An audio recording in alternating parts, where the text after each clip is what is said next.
গাড়ির মোবিল কয়শো ঘন্টা হলে আপনারা চেঞ্জ করেন অবশ্যই কমেন্ট বক্সে বলে যাবেন। আমি কিন্তু 240 ঘন্টা হলেই মোবিল চেঞ্জ করে ফেলি, কারণ আমার প্রতি মাসে 20 থেকে 30 ঘন্টা সময় ফাউই চলে যায়। কারণ আমরা পাবলিক কাজ করে থাকি, এই কাজের মধ্যে অনেক সময় টাইম মিলে কাজ করা যায় না, এদিক সেদিক হয়ে যায়। তারপরে আমরা গাড়ি হাঁটাইয়ে কাজ করি, এক এক দিন এক এক জায়গায় কাজ করতে হয়। সেই হিসাবে এক মাসে 50-60 ঘন্টা কিন্তু আমাদের চলে যায়। অনেকেই দেখি সেই ঘন্টাগুলো হিসাব করে না, শুধু মাহাজনকে যে কয় ঘন্টায় দেয় সেই কয় ঘন্টা হিসাব করে মোবিল চেঞ্জ করে। অনেকেই দেখি 300 ঘন্টা 350 ঘন্টা হলেও মোবিল চেঞ্জ করে, তাহলে সেই হাঁটানো সহ নিয়ে 400-500 ঘন্টা পড়ে যায়।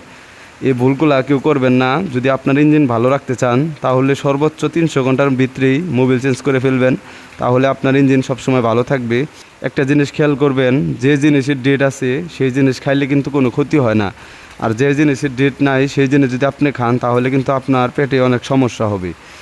গাড়িরও হচ্ছে ঠিক সেরকম, মোবিলের একটা ডেট আছে, সেই ডেট হিসাবে আপনি গাড়ি চালাই যাবেন, কোনো সমস্যা হবে না। মোবিলের ডেট যদি ওভার হয়ে যায় তাহলেও যদি আপনি গাড়ি চালান তাহলে তো অবশ্যই সমস্যা আস্তে আস্তে বাড়বেই, গ্যাস মারবে, নানান ধরনের সমস্যা হবে ভিতরে।